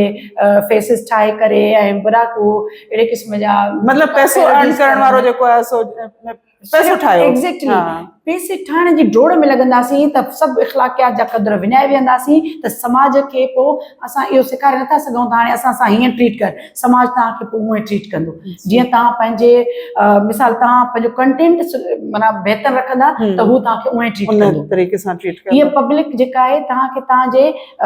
जेको पेश कंदा आहियो न उन तरीक़े ट्रीट कंदी आहे तव्हां उहो प्रेज़ेंट कयो जेको समाज खे शटअप कॉल ॾियण वारा बि तव्हां ई आहियो भले इहा ई अच्छा इन में आउं वरी चवंदसि अॼुकल्ह जो जेको पेरेंट आहे इवन असांजा इलाही सारा पढ़ियल लिखियल पेरेंट्स जेके आहिनि या ईअं चऊं त बाशऊर पेरेंट्स आहिनि उन्हनि बि पंहिंजनि ॿारनि खे हिकिड़ी डोड़ में लॻाए छॾियो आहे न ऐं पैसे जी डोड़ ऐं मतिलबु स्टेटस जी डोड़ त तव्हां बसि नंढी उमिरि खां ई ॿार जेको आहे पैसो कमाइणु शुरू थी वञे छो जो फलाणी छोकिरी हेतिरा पैसा कमाए पई उनजा फॉलोअर आहिनि त मतिलबु मुंहिंजो ॿार बि जेको आहे सो उन डोड़ में शामिल थी वञे एक्चुअली वेरी बेस्ट क्वेश्चन इहा ॻाल्हि जेका आहे असांजे पेरेंट्स खे सिखणी आहे न उहो कीअं सेखारिजे मां तव्हांखे ॿुधायां त जेको ॿारनि खे चवनि था त नंढी उमिरि में तव्हां फलाणी पैसा थी कमायो इन ज़रिए कमायो इहो बिल्कुलु हीअं आहे हू सम्झनि था त जेका सोशल मीडिया आहे उनखे रुॻो इन तरीक़े सां शायदि अर्निंग जो ज़रियो बणे पर हक़ीक़तनि सोशल मीडिया इलाही बेस्ट तरीक़े सां अर्निंग तव्हांखे कराए सघे थी त यूट्यूबर जेके थियनि था या छा उहो हिकिड़ो कंटेंट ॾियो भई तव्हां कंटेंट में छा हुजे तव्हांजो स्किल हुजे ॿारनि खे पेरेंट्स जेकॾहिं इन डोड़ में था त टिकटॉक जे ज़रिए पैसो कमाइणो आहे त पोइ तव्हां उल्टी सुल्टियूं शयूं कंदव जेके बिल्कुलु ऑफ नो यूज़ आहिनि जेका मुआशरे खे कंहिं तरीक़े सां सिखिया नथी जेका तव्हांखे डीप जेको वेब आहे उन में बि खणी वञी सघे थी खणी थी वञी सघनि ऐं ग़लति ट्रैक ते वठी थी वञे त तव्हांखे अगरि उन जे थ्रू कमाइणो आहे त भली ॻाल्हि आहे असां ईअं चऊं था त हीअ दुनिया ऑनलाइन आहे डिजिटलाइज़ेशन जी दुनिया आहे ऐं जेका इनखे असां चऊं ऑनलाइन बिज़नेस बि थिए थी फ्रीलांसिंग जी तरफ़ बिल्कुलु ऐं तव्हां डिजिटलाइज़ेशन जे लाइ त मार्केटिंग कयो उनजे प्रोडक्ट्स वग़ैरह खे तव्हां जनरेट कयो ऐं even services and goods and manufactured goods में इलाही ऑप्शन आहिनि त तव्हां छा कयो त उहो तव्हां बिज़नेस कयो उन साइड सेल्फ एम्प्लॉयमेंट इनखे चइबो आंटरप्रेन्योरशिप हाणे हिन में मां तव्हांखे मिसाल ॾियां फिनलैंड हुजे चाइना हुजे जापान हुजे या डेवलप्ड कंट्रीज़ दुनिया जा हुजनि इन्हनि में नंढी उमिरि खां ॿार कमाइणु सिखंदो आहे इहो कॉन्सेप्ट ग़लति न आहे त नंढी उमिरि खां कमायो पर कहिड़े ज़रिए कमायो चैनल कहिड़ो आहे कमाइण जो तरीक़ो छा आहे असल इहो इम्पोर्टेंट आहे मतिलबु उहो त शायदि ॿार खे ट्रेन बि कंदा हूंदा पहिरीं ॿार खे तरबियत ॾींदा हूंदा उन खां पोइ हुनखे कमाइण जे लाइ मोकिलींदा हूंदा पाकिस्तान जे सिस्टम ते था चऊं त इहो वरी बि वञी एजुकेशन ऐं असांजे तरबियत गवर्नमेंट ऐं इन्हनि सां मिलाए इदारनि जा रोल आहे उन्हनि मुल्कनि सभिनीनि में ॿार नंढपण खां नंढी एज खां चाइल्डहुड खां वठी जॾहिं स्कूलिंग में अचे थो त उतां खां वठी हुनखे ट्रेनिंग बि मिले थी त स्किल्स बि मिलनि था असांजो जेको सभ खां वॾो अलमियो आहे पाकिस्तान जी जेको वॾो रीज़न आहे बैकवर्ड हुजण जो इहो वन ऑफ देम इहो बि हिकिड़ो वॾो रीज़न आहे त तव्हां चाइल्डहुड खां असां वटि तालीम ई नथी हले त स्कूलनि में जानवर ॿधा पिया आहिनि त तव्हां तालीम ऐं किताबी तालीम नथा ॾेई सघो अले बे ताईं ABCD ताईं उन्हनि ॿारनि जे लाइ उहो मतिलबु उन्हनि में कान्हे मेजॉरिटी मतिलबु असां हीअं चऊं त हिकिड़ो ॿारनि जे लाइ हिकिड़ो प्लेटफॉर्म त मुहैया आहे पर ॿार हुन ते इस्तेमालु करण जे लाइ तयारु कोन्हे न आहिनि हिकिड़ो पहिरियों लेयर आहे त तव्हां उन्हनि खे एजुकेशन ॾियो तव्हांजो एजुकेशन प्रॉपर हुजे जॾहिं एजुकेशन हूंदी त कंटेंट बि तव्हांखे उन मां जेको उहो बहितर मिलंदो ऑनलाइन जी दुनिया आहे न तव्हां ॾिसो तव्हां ॿियनि मुल्कनि खे तव्हां ऑनलाइन ते ॾिसो त उहो नवीदा असांजी गवर्नमेंट खे छा करणु खपे जो असांजो जेको नंढो ॿार जीअं तव्हां चओ था त फिनलैंड में या चाइना में नंढनि ॿारनि खे ईअं सम्झो त तरबियत ॾिनी थी वञे न कमाइण जी या इकोनॉमी जे बारे में सेखारियो थो वञे त तव्हां पंहिंजी अर्निंग कयो पैसो कमाइणु ख़राबु कोन्हे पर तरीक़ो सही हुजणु खपे ठीकु आहे न त असांजे स्कूलनि में या निसाब में या ईअं सम्झो त वोकेशनल ट्रेनिंग ॿारनि खे कहिड़े क़िस्म जी तरबियत स्कूल खां यूनिवर्सिटियुनि ताईं ॾिनी वञे जो उहे नंढा नंढा कम करे सघनि ऐं ऑनलाइन जेको आहे सो अर्निंग करे सघनि मां तव्हांखे हिकिड़ो मिसाल थी ॾियां पाकिस्तान में हिकिड़ो अथव शिराज मोहम्मद जे नाले सां आई थिंक हिकिड़ो ॿार आहे नंढो टीनेज बि न आहे आई थिंक 12-15 सालनि खां बि नंढी एज में हूंदव उहो लेक्चर ॾींदो आहे अमेरिका जी हार्वर्ड वग़ैरह जी यूनिवर्सिटियुनि खे पढ़ाईंदो आहे उहो पाकिस्तान जो आहे ॿार अच्छा एग्ज़ैक्टली उहो पंहिंजे माना अर्निंग उहा करे थो त उहा माना अर्निंग कीअं थो करे हू टीच थो करे हू बाक़ाइदे ईअं सम्झो त हू काउंसलिंग जा प्रोग्राम थो करे एजुकेट थो करे ऐं हू हर तरह सां उन स्किल्स खे पंहिंजे खे सर्विसिस खे जेको आहे सेल आउट थो करे ऐं हू अर्निंग थो करे त हाणे ॿार त उहो बि आहे ॿियो ॿार आहे जेको फॉर एग्ज़ाम्पल तव्हां ईअं हिकिड़ो त शिराज़ आहे हिकिड़ो ॿियो ॿार आहे जंहिंजो मूंखे नालो हिन वक़्तु ज़हन में नथो अचे 2-3 ॿार अहिड़ा अथव पाकिस्तान में ऐं जेको हिकिड़ो ॿार आहे इन नॉर्दर्न साइड जो आहे या किथे इन पासे जो आहे KBK जो आहे हितां जो उहो वरी तव्हां ॾिठो हूंदो त प्राइम मिनिस्टर सां उनजी मुलाक़ात बि कराई वई हुई शहबाज़ शरीफ़ सां उहो शिराज़ या उनजो नालो आहे उहो वरी ॿार छा आहे जो उहो छा कंदो आहे पंहिंजो कंटेंट ईअं रखंदो आहे त मुख़्तलिफ़ जॻहियुनि ते वञी करे ऐं तव्हांखे हिकिड़ो विज़िटर्स वारो या हिकिड़ो टूरिज़म वारो हिकिड़ो ॾेखारींदो आहे त उहो नॉट बैड उहो एतिरो उहो वरी माना थी वियो फेमस त उहो बि अर्निंग कंदो आहे ऐं उन में उनजी का बि अहिड़ी कंटेंट में उहो न आहे त का उन में लर्निंग मौजूदु आहे त मां इहो चवां थी इहा हिकिड़ो मिसाल ॾिना तव्हांजो जेको सुवालु आहे त कहिड़ो गवर्नमेंट खे छा करणु गवर्नमेंट खे पंहिंजी सभ खां पहिरीं त उन्हनि स्कूलनि खे रीओपन कराइणु खपे जेके ऑलरेडी एग्ज़िस्ट कनि था पर उहा बंदि स्कूल ऐं गोस्ट टीचर जेको कॉन्सेप्ट आहे उन ते जेको कमु कयो वियो आहे हाणे कुझु टीचर्स खे हिन दौर में थोरो मिलियूं आहिनि जेको आहे जॉब्स मिलियूं आहिनि हज़ारनि जी तइदाद में इहो हिकिड़ो सुठो क़दम आहे टेस्टिंग जे थ्रू जेके टीचर्स अचनि था टेस्ट वठी करे त हिकिड़ा त इहे टीचर पर हाणे उन्हनि खे वरी अप्लाई ईअं करणु खपे त उहे बाबा सभु स्कूल ॻोठनि में जेके अॼु ॾींहं ताईं बंदि आहिनि ऐं जिन में जानवर ॿधा पिया आहिनि जिन में किराया हले पई उहो माना ॻोठनि खां शहरनि ताईं उन्हनि स्कूलनि खे खोलाए उन्हनि में तालीम जो जेको पूरो पंहिंजो सिस्टम ऑन कराइनि उन सां गॾोगॾु ॿारनि खे हुनर सेखारण जूं मुख़्तलिफ़ क़िस्म सां हिकिड़ो अलॻि क्लास अलॻि टीचर ऐं अलॻि सेंटर अलॻि हुनजी उहा सिर्फ़ु उन स्कूल में ख़तमु न कनि वोकेशनल ट्रेनिंग जा हतमी तौर ते इन ते कमु करणो पवंदो उन्हनि खे उहो कराइनि अगरि जेकॾहिं उहे हितां खां वठंदा त पोइ छा थींदो आहे त जॾहिं गवर्नमेंट जॉब जे लाइ ॿार जेको हर वक़्तु जॾहिं ग्रेजुएट थिए थो त वेट में थो रहे ऐं एतिरियूं पोस्टूं आहिनि कोन उहा जॾहिं उहे पोस्ट गवर्नमेंट त ज़ाहिर ॻाल्हि लिमिटेड जेको आहे तव्हांखे जॉब्स ॾेई सघे थी एग्ज़ैक्टली तॾहिं पाकिस्तान पोइ ते आहे त तव्हां गवर्नमेंट जे इंतज़ार में वेहो था न त पोइ तव्हांजो उहो बिल्कुलु पुॼी नथा सघो तव्हांजो रोज़गार सफ़र पोइ तव्हां सेल्फ एम्प्लॉयमेंट या एंटरप्रेन्योरशिप जो कॉन्सेप्ट जेको वॾो कॉन्सेप्ट दुनिया में वर्ल्ड वाइड आहे त उहो उन तरफ़ अचो उन तरफ़ कीअं थो अची सघिजे उहो ईअं ई त जीअं तव्हां स्किल्स ॾींदा न ॿार जो माइंड उतां खां शुरू थींदो बिज़नेस पंहिंजे जे तरफ़ शुरू थी वेंदो ऐं सेल्फ एम्प्लॉयमेंट जो पोइ उहो नौकिरी तव्हां वटि यूनिवर्सिटी में फ्रीलांसिंग या इन क़िस्म जा जेके नंढा नंढा एंटरप्रेन्योरशिप जे लाइ जेके ट्रेनिंग कोर्सिस आहिनि उहे कराया था वञनि बिल्कुलु हाणे IT जेको आहे इदारो आहे ऐं बिज़नेस एडमिनिस्ट्रेशन असांजो इदारो आहे मेनली कंप्यूटर साइंस में चऊं इहो आहे ऐं इकनॉमिक्स में बि हुजे इन 3-4 इदारनि में जेको एंटरप्रेन्योरशिप असां पढ़ाईंदा आहियूं ऐं उन में न उहे त तव्हां पढ़ाईंदा आहियो तव्हां ग्रेजुएशन लेवल ते पर तव्हां वटि अहिड़ा नंढा नंढा कोर्सिस जंहिंमें मैट्रिक पास स्टूडेंट अची वञे इंटर पास स्टूडेंट अची वञे ऐं पोइ उहे नंढा तरबियती कोर्स करे पोइ वरी पंहिंजी आम मतिलबु लाइफ में वञे ऐं जेको आहे ऑनलाइन कमु करे यूनिवर्सिटी में अहिड़ो कुझु कोन्हे असां वटि फ़िलहालु मां इहो इंक्यूबेशन सेंटर जेको हैदराबाद में इनोवेशन एंड एंटरप्रेन्योरशिप जे लाइ आहे उते उहो उन्हनि जे लाइ इहो सिस्टम आहे त उते वञी ओल्ड कैंपस जे भरिसां आहे तव्हांजी त उते उहे वञी पाकिस्तान जे ॿारनि खे या मेहरान यूनिवर्सिटी जे अंदरि सेंटर आहे हिकिड़ो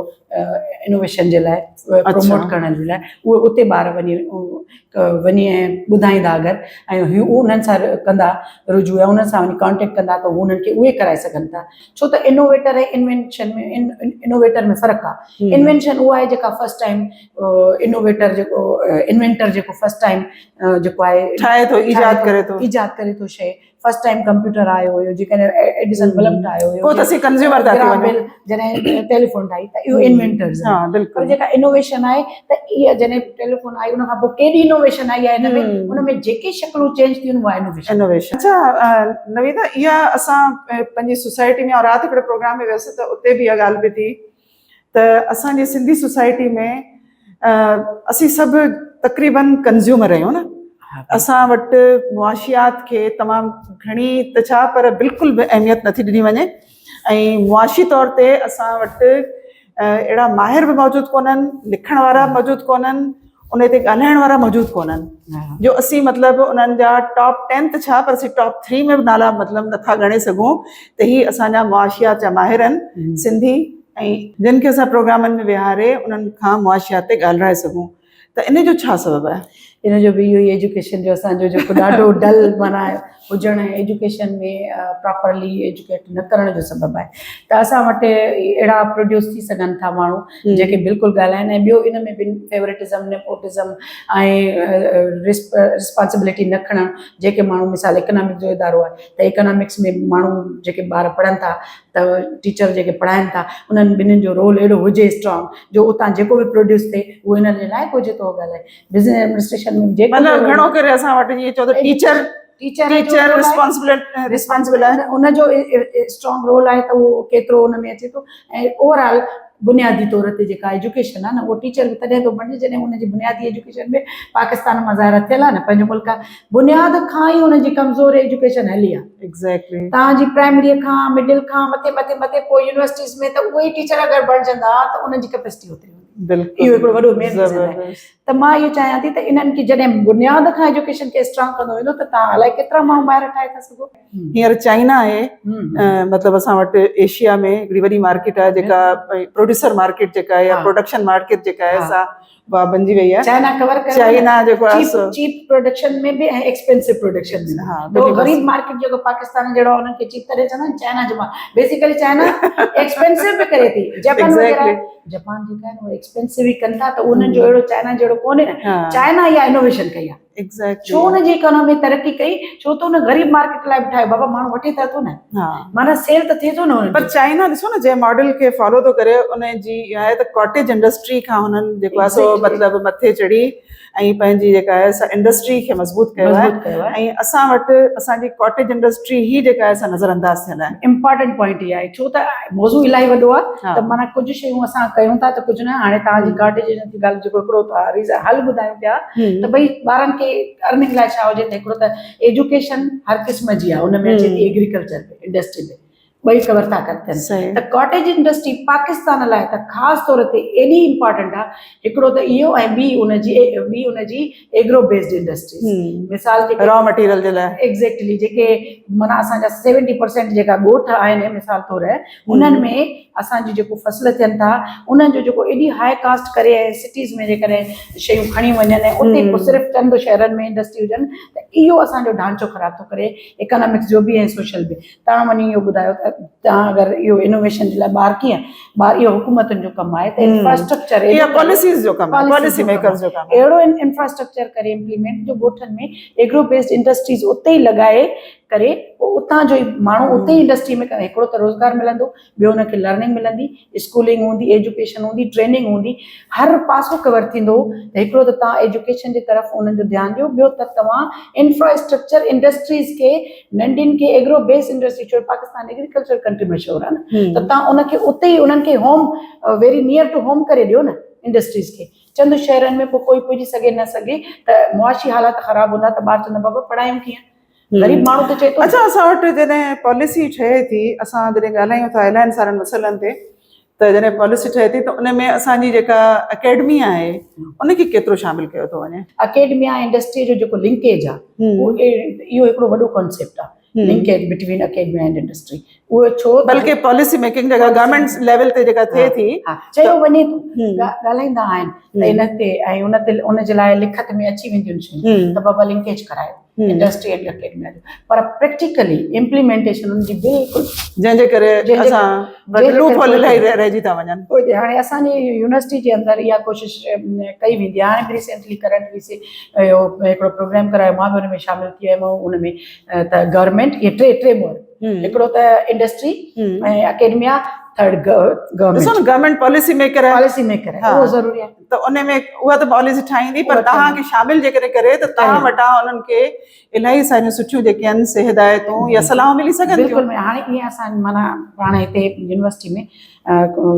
खलील कुमार साहिबु या पंहिंजे एज़ अ वीसी उन्हनि जे उन में टाइम में पहिरीं बि थियो आहे इन ते कोशिशि थींदी रही ॿियनि यूनिवर्सिटीज़ में इहे बिल्कुलु आहिनि त मां पंहिंजी इहा ॻाल्हि कयां त उते मां बि मौजूदु हुयमि त एंटरप्रेन्योरशिप खे फ़रोग़ ॾियण जे लाइ ऐं इन्हनि सभिनीनि शयुनि खे ट्रेनिंग ॿारनि जे लाइ त इंडस्ट्री ऐं अकेडमिया ऐं गवर्नमेंट इन्हनि टिनि फैक्टर्स जो टई जेके इम्पॉर्टेंट शयूं आहिनि एलिमेंट्स, इन्हनि जो हुजणु एॾो ज़रूरी आहे। इन्हनि जी टिनिनि माण्हुनि खे पोइ उते असांजी डिस्कशन्स हलियूं भई छा थियणु खपे छा न थियणु खपे। पर इहे छा आहे जो इहे रेयर टाइप जूं मीटिंग्स आहिनि, इन्हनि खे प्रैक्टिकली वरी उनखे बाक़ाइदा फॉलोअप कयो वञे, मॉनिटर कयो वञे। तव्हांजो ही अजनबी जज़ीरो में तव्हांजो उर्दू जो जेको आहे सो सॼी शाइरी आहे इन में मूं जॾहिं पढ़ियो पिए त मां मैं बिल्कुलु तेरे जैसी हूँ, ॾाढी ख़ूबसूरत नज़्म आहे। ऐं हीअ जेका तव्हां लिखी आहे, ए मेरी शहज़ादी मां मैं बिल्कुलु तेरे जैसी हूँ, इहो तव्हां कहिड़े ख़्याल में कहिड़े एहसास में लिखियो आहे? तव्हांजी पंहिंजी माउ सां मोहबत जो इज़हार आहे शिदत सां, ठीकु आहे न? आउं त चाहींदसि त तव्हां इनखे पढ़ो बि सही ऐं पोइ वरी जेको आहे सो असांखे ॿुधायो त हीअ तव्हां जिन मां लिखियो त हिन जे पुठियां तव्हांजो एहसासु कहिड़ो हो? ए मेरी शहजादी माँ मैं बिल्कुल तेरे जैसी हूँ, मुझे अपने जैसा कह देना, मुझे अपने जैसा कह देना, अपना एहसास दिला देना, नहीं तेरी हंसी सूरत जैसी पर तेरे अक्स के जैसी हूँ, पर तेरे अक्स के जैसी हूँ, एक बार तू मुझको कह दे माँ मैं बिल्कुल तेरे जैसी हूँ। तू अपनी मधुर आवाज़ सुना और अपने दिल में मुझे बसा, तू अपना बेबहा प्यार दिखा कि मैं सदियों से तना हूँ और थकी हुई हूँ तेरी तरह। ए माँ मैं दर्द से चूर हुई और नींद से कोसों दूर हुई, अब अपने लम्स का तो तू मुझको एक कोमल सा एहसास दिला, अपनी आगोश में अब मुझको ए मेरी माँ तू अपनी आगोश में अब मुझको ए मेरी माँ तू मुझे सुला, मुझे ए मेरी शहज़ादी माँ मैं बिल्कुलु तेरी जैसी हूँ। जॾहिं हिकिड़ी धीउ हिन मुआशरे में इहो ॾिसंदी आहे त पंहिंजी माउ जी हिस्ट्री चेक कंदी आहे त उनजी माउ ॾुख ॾिठा आहिनि। उहा जॾहिं असां वटि आम आहे त हिकिड़ी मदर इज़ अ मदर, उन ॾाढा ॾुख ॾिठा हूंदा आहिनि पंहिंजे मुख़्तलिफ़ हालातनि सां, पंहिंजे असांजी सोसाइटी में जेका कॉमन हिकिड़ी शइ आहे इनलॉस जा या पंहिंजे कॾहिं कॾहिं हस्बैंड जा या उन्हनि जा जेके पिदरशाही जे हवाले खां हिकिड़ा तसलुत थियल जेका मामलात आहिनि उन्हनि खां पोइ हुनजो जेको एॾो ॾुखो ज़िंदगीअ में पंहिंजे बचनि खे ब्रॉटअप करण जे सॼे सिलसिले में उहा पंहिंजी तकलीफ़ुनि खे विसारे ऐं पोइ उते निभाइण जो सोचींदी आहे त मां पंहिंजे बचनि जे करे भला, पोइ उहो एॾे वॾे कर्ब मां जॾहिं गुज़री वॾो सफ़र तइ कंदी आहे त उहा पंहिंजे बचनि खे जॾहिं उहा ॿुधाईंदी हूंदी आहे त उनजी धीअर ख़ासि करे उनजूं सहेलियूं जॾहिं थींदियूं त उहे सम्झंदियूं आहिनि त असांजी माउ ॾाढा तकलीफ़ूं ॾिठियूं आहिनि। पोइ छा थींदो आहे त कॾहिं कॾहिं असांजी सोसाइटीज़ में अक्सर औकात चई सघिजे थो त पोइ उन्हनि जी जॾहिं वरी धीअरूं शादियूं करे पंहिंजे उन में वञनि थियूं पंहिंजे घरनि में त वरी उन्हनि सां बि ओड़ी ई रिपीटेशन थी थिए, तकलीफ़ुनि जो हिकिड़ो नओं वरी सिलसिलो नओं सफ़र शुरू थिए थो। त हिकिड़ी धीउ जे लाइ पोइ इहो हिकिड़ो सोच जो हिकिड़ो हिन नज़म में आहे त जॾहिं मुंहिंजी माउ बि साॻियूं तकलीफ़ूं पोइ माना मां उन जे जेकॾहिं मां उनजी छबी आहियां, उनजी शकल आहियां, उनजी आदतूं बि साॻियूं ऐं माउ जहिड़ी मां ॾिख ॾियां थी या तशबी आहियां त पोइ वरी उनजे ॾुखनि जी बि तशबी हार्डशिप्स बि उहे करे छॾियूं। अच्छा नवीदा, हाणे इहो पाण तव्हां खां आख़िरी जेको क्वेश्चन कंदासीं हिनखे पाण प्रोग्राम खे एंड कंदासीं त इहो तव्हांजो नज़म जेको आहे ऐं हिन में जेको तव्हां जेको पूरो पंहिंजो एहसासु ॾियारियो आहे उन सां ई उनखे रिलेट थी कयां त असां वटि अॼु बि पिदरशाही माहौल जेको आहे उहो या समाज मौजूदु आहे। अॼु बि असां वटि औरत खे पंहिंजी प्रॉपर्टी थो सम्झो वञे ऐं असां औरत खे अञा ताईं औरत जे हैसियत में इंसानु नथा सम्झूं। त असांखे हिकिड़ो नओं मुआशिरो मतिलबु असां जोड़ियूं पिया न ऐं जोड़ियूं पिया, ईअं कोन्हे त असांजो नओं मुआशिरो न पियो जुड़े पियो, पर असांखे उनजी जेका तामीर आहे उन में तेज़ी आणणी आहे न। त उनजी तेज़ी जेकॾहिं आणणी आहे त पोइ असांखे पंहिंजे नियाणियुनि खे कहिड़ी हैसियत ॾियणी पवंदी, उन्हनि जी कीअं जेका आहे असां परवरिश करणी पवंदी, उन्हनि खे कीअं मतिलबु एतमाद ॾियणो पवंदो। आउं चाहींदसि ऐं छोकिरियुनि जे लाइ पेरेंट्स जे लाइ असां ॿिन्ही खे कहिड़ो मैसेज ॾेई सघूं था? इहो सवालु ज़रूरी इन करे आहे त वाकई मुआशरे खे जेकॾहिं तश्कील अचे थो त उन में तेज़ी आणणु पेरेंट्स खे त पंहिंजे औलाद खे बराबरि करे ॾिसणो आहे, पुटु हुजे धीउ हुजे उनजा पूरा हक़ बराबरि ॾियणु खपनि। मिसिंग उते थी अचे त जॾहिं इहो असांजे मुआशरे में आम थी वञे, जेको कानून जेको शरई हर तरह सां प्रोटेक्शन मिलियल आहे औरत खे त उनजो मिल्कियत में बि हिसो आहे। त जॾहिं पहिरियों त उहो हक़ हुन खां विसारियो थो वञे ऐं ॿियो इहो विसारियो थो वञे त जॾहिं तालीम में आहे त पहिरीं पुटु आहे उहो कमाईंदो, धीउ शादी कराए छॾींदासीं, असांखे फ़ाइदो न थियो। पेरेंट्स जे एंड खां जेको इहो फ़ाइदे वारो एलिमेंट आहे न त पुटु मूंखे फ़ाइदो ॾींदो जो कमाए ॾींदो, धीउ त उहे पराओ धणा, इहो ख़तमु करिणो पवंदो। छो त धीउ खे उहो न पढ़ाए उन सां वॾी ज़्यादती करे छॾींदा, सिर्फ़ु इन फ़ाइदे लाइ त असांखे त को फ़ाइदो न ॾींदो। इहे पैसा जेके असांखे थोरा लिमिटेड, वॾी सभ खां वॾी त गुरबत आहे, पेरेंट्स जो बि ॾोह हिन में न आहे। त इहा जेका ग़रीबत में जेको हिकिड़ो पैसो आहे उहो पुट खे ॾियूं त पढ़ाए त कुझु कमाए सघे, जो अॻियां जो अभल आसिरो बणिजे ऐं धीउ खे पोइ उहे पढ़ाए छॾींदासीं, उन्हनि जो बि ॾोह न आहे। इहो मुआशिरे इहो हुकुमराननि खे, इख़्तियारनि खे सोचणो पवंदो त असां पंहिंजे मुआशिरे में पंहिंजे माना गुरबत खे ख़तमु कयूं। इन जे लाइ बि काफ़ी हल मौजूदु आहिनि, पोइ उनखे उन पासे ते बाद में ॻाल्हाइण जो मौज़ू न आहे अॼु जो। त मां इहो चवां थी त हिकिड़ो त पेरेंट्स खे भले छा बि हुजे, उहो औरत ऐं मर्द खे, छोकिरी ऐं छोकिरे खे बराबरि रखी करे सभु सहूलियतूं ॾियणु खपनि। भले उहो हिकिड़ो पैसो आहे त उहो ॿिन्हिनि में डिवाइड करे। बल्कि आउं त चवंदसि जेकॾहिं तव्हां ॿिनि औलाद में जेकॾहिं तालीम था ॾियो, मुंहिंजो ख़्यालु आहे त तव्हांखे धीउ खे तालीम ॾियणु खपे। प्रियोरिटी तॾहिं ई वञी मुआशिरे जो जेको एॾो वॾो खाल आहे, खला, उहा वञी पुर थींदी। हिकिड़ो इहो पासो ज़रूरु करणु खपे। त छो त उहा न्याणी जॾहिं इंडिपेंडेंट थींदी त उहा सॼी ज़िंदगी हुनजे अॻियां पई आहे ऐं उहा एॾी तकलीफ़ुनि भरी ज़िंदगी गुज़ारे थी अदरवाइज़, पोइ उनखे फेस करण जे लाइ हुन वटि हिकिड़ो पावर हूंदो। विमेन एम्पावरमेंट जो हिकिड़ो सभ खां वॾो एलिमेंट हुनजे, उनखे तालीम जो ज़ेवर ॾेई करे उनखे पाण भरो करिणो आहे त उहो जेके अर्न करे सघे ऐं पंहिंजे ज़रिए मुआशियात जॾहिं हुन वटि मौजूदु हूंदी त हूअ पोइ बिला वजह बेहद दर्दनाक तकलीफ़दार ज़िंदगी सिर्फ़ु खाराइण जे करे पंहिंजे शादीअ खां पोइ बि उन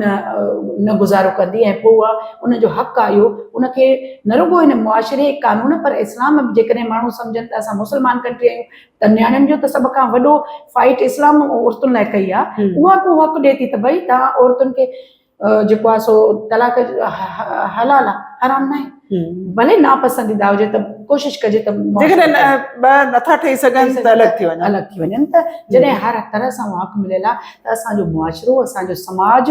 पंहिंजे हथरादू ठोकियल रस्मनि ऐं रिवाजनि जे करे नची बाटे औरत खे। त हिकिड़ो त इहो पासो आहे। ॿियो इहो गॾोगॾु त औरत खे जॾहिं उन शौर जे लाइ जॾहिं एजुकेशन थींदी त उहो पाण उहा शौर वारी ईंदी। हाणे सोशल मीडिया सभ खां वॾो रोल प्ले कयो आहे त जेके शयूं असां ताईं न पहुचंदियूं हुयूं त उहा लर्निंग हाणे उन्हनि छोकिरियुनि ताईं छोकिरनि ताईं बराबरि पहुचे थी। त उहो इलाही इहो जेको तेज़ीअ वारो अमल आहे उन में वॾो उन माना हिकिड़ो जंप लॻी सघे थो, ॾेई छॾियो आहे ऐं उन हिकिड़ो वॾो जंप ॾेई छॾियो आहे। त उहो माना हाणे उहो शौर वारो मुआशिरे में फैलिजे थो कमु। पर उन नेगेटिविटीज़ खे अगरि असां हटाए छॾियूं जिन जे करे उहे छोकिरियुनि खे नेगेटिव साइड वञण खां पॉजिटिव साइड अचणु खपे। वॾा ऐं पॉजिटिव वॾा सोशल मीडिया जा पॉजिटिव नेगेटिविटीज़ खां घणा फ़ाइदा आहिनि, तमामु घणा फ़ाइदा आहिनि हुनखे शौर ॾियण में। छो त उहा एजुकेट उनजे थ्रू बि थिए थी पई ऐं अणपढ़ियल माण्हू बि स्किल उनजे थ्रू बि करे सघे थो। ॿियो सभ खां इम्पॉर्टेंट जेको तमामु रेयर जेको आहे डिस्कस थींदो आहे, तव्हांजे प्रोग्राम जे हिकिड़े बहितरीनु तवसुल जे हवाले खां मां तव्हांखे इहो पासो ज़रूरु ॿुधाईंदमि। ॿियो इम्पॉर्टेंट पासो इहो आहे त न रुॻो पेरेंट्स, न रुॻो छोकिरियूं, पर सभ खां वॾो एलिमेंट आहे त छोकिरनि जी तरबियत कई वञे। छोकिरनि जी तरबियत इन मद में कई वञे त औरतुनि जा हक़ कहिड़ा आहिनि। ज़बरदस्त। छो त औरतुनि जा हक़ पिदरशाही में औरतुनि जा हक़ गज़ब करण वारो मर्द आहे ऐं मर्द सभु ख़राबु न आहे। मर्द जी तरबियत माउ थी करे, औरत थी करे। हाणे पीउ हुजे या माउ हुजे, पंहिंजे औलाद खे पंहिंजे मेनली छोकिरीअ खां वधीक ज़रूरत आहे छोकिरे जी तरबियत करण जी। त बाबा तुंहिंजी भेण, तुंहिंजी धीउ, तुंहिंजी माउ, तुंहिंजी ज़ाल जेका बि औरत जे रूप में आहे उहा इंतिहाई इज़त माब आहे, उहा बराबरि आहे। उन जा सभु हक़ सिक्योर करणु तुंहिंजी ज़िमेदारी आहे। जॾहिं असीं मर्द जी ॻाल्हि कयूं था त यकीनन असीं उन्हनि मर्दनि जी ॻाल्हि था कयूं उन्हनि जेके अलॻि सां बीठल आहिनि, जेके औरत खे चिभाटनि था। इहो क्लियर रहे, समाज खे इहा ॻाल्हि हमेशह क्लियर रहे त इहो मिसकंसेप्ट वेंदो आहे त भई हे औरतूं त रुॻो औरत करे ऐं मर्दनि खे घटि वधि थियूं ॻाल्हाइनि। त समाज खे पब्लिक खे असांजो मैसेज क्लियर हुजणु खपे त जेके उन्हनि मर्दनि जे लाइ था ॻाल्हायूं जेके औरत दुश्मनी न कनि। औरत जी कामयाबी जे पुठियां मर्द जो हथ आहे, मर्द जी कामयाबी जे पुठियां औरत जो हथ आहे। इहो पहिरीं सिर्फ़ु हिकिड़ो स्लोगन हलो वेंदो त भई जेको आहे न इहो चवंदा त मर्द जी कामयाबी जे पुठियां औरत आहे। इहो थोरो औरत खे इन करे त भई उनखे किथे बि मञता नथी मिले, भला हिते मिले। पर हाणे इहो असांखे पंहिंजे शऊर खे थोरो सोचणो पवंदो, शऊर ॾियणो पवंदो दुनिया खे, माण्हुनि खे, मुआशरे खे, पंहिंजे खे, समाज खे। त जॾहिं औरत मर्द जे कामयाबी जे पुठियां औरत जो हथ आहे, त औरत जी कामयाबी जे पुठियां मर्द जे हथ खे सम्झणो पवंदो ऐं मञणो पवंदो। ॿिन्हिनि खे बराबरि असांखे क्रेडिट ॾियणो पवंदो। मां कंक्लूसिवली इहो चवणु चाहींदमि त पेरेंट्स खे छोकिरीअ खे त तरबियत ॾियण ई ॾियणु खपे, पर उन खां डबल ते ज़रूरत आहे त पंहिंजे छोकिरे खे तरबियत ॾियनि, छो त अॻिते हली पिदरशाहीअ जे सिस्टम जी डोमिनेशन में हिन में उहो मर्द थो अॻियां अचे। उन मर्द जो मुस्तक़बिल अगरि संवारियल हूंदो, अगरि उनजी काउंसलिंग थियल तो हूंदी, पंहिंजी ज़िंदगी सवारींदो, औरत जी सवारींदो। हा, उन जे इर्द गिर्द औरत मुख़्तलिफ़ शक्लनि में आहे। सही सही, बिल्कुलु। उन्हनि सभिनीनि जी इज़त कंदो, सॼो मुआशरो बहितरीन थी वेंदो। Thank you so much, thank you Naveeda, तव्हांजी वॾी वॾी महिरबानी। नाज़रीन, ही नवीदा जा कुझु किताब आहिनि, तोखां तो ताईं ऐं सदा गूंज उठी, ही उर्दू में आहे, मौज दरिया, ऐं उन खां अलावा अधूरा ख्वाब, अजनबी जज़ीरो पर। अजनबी जज़ीरो पर मां मूं जेके आहिनि से कुझु शाइरी पढ़ी आहे, तमामु ख़ूबसूरत आहे। आख़िर में जेको नवीदा मैसेज ॾिनो त पंहिंजे ख़ानदान में जेको तव्हांजे नंढो ॿारु आहे, मर्द ॿारु आहे, जेको बॉय आहे, छोकिरो आहे तव्हांजे ख़ानदान में, उनजी तरबियत कयो। छो जो उनजे इर्द गिर्द नवां रिश्ता जेके ठहंदा, उन मां उनजी भेण, उनजी ज़ाल, उनजी धीउ, उन्हनि सभिनी खे ज़रूरत हूंदी त हू उन्हनि खे अॻिते हली सपोर्ट करे सघे, जंहिंसां मुआशरो तब्दील थी सघे थो। असांखे पंहिंजे इन ई ॻाल्हि खे यादि रखिणो आहे त असांजे घर में जेके बि छोकिरा पलजनि था, असांजा भाइटिया ऐं भाणेजा या पुट, जेके बि असांजे ख़ानदान में नंढा ॿार आहिनि, उन्हनि खे इहो सेखारिणो आहे त औरत जी इज़त कनि ऐं औरत जे लाइ स्पेस क्रिएट कनि। उमेदु आहे तव्हांखे असांजी अॼु जी ॻाल्हि पसंदि आई हूंदी, ऐं जेकॾहिं पसंदि आयो हुजे प्रोग्राम तव्हांखे, त ज़रूरु पोइ कमेंट करे असांखे ॿुधाईंदा। अल्लाह वाहे।